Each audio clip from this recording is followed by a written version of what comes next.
Ikaw ba ay salad lover? Pwes, pumunta ka sa Cosmo para tikman po ang aming 4 kinds of salad. Ipapakita ko po sa inyo kung anong mga ito. Ito po ang summer salad. Meron po siyang sauce na raspberry sauce. Tapos may mga feta cheese, chicken, pomegranate.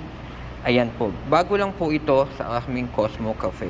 Ito naman po ang crunchy salad. Meron po siyang tahina sauce.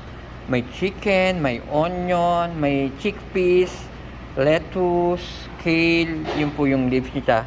Ito pong dalawang ito ay bago. Tapos meron po kaming kale salad. Ang sauce po nito ay mga maasim-asim na sakto lang po yung lasa.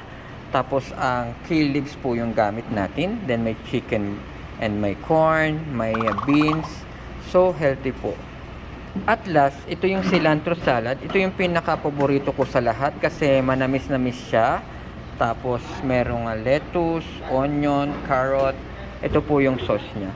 So itong apat na pong ito ay pwede nyong matikman dito po sa Cosmo Cafe. Ito po ay kale salad.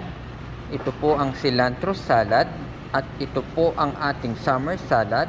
At ito po ang ating crunchy salad. Lahat na po ng salad na ito ay matitikman nyo lang po yan dito sa Cosmo Cafe, sa Alcobar at sa lahat po ng branches. Thank you!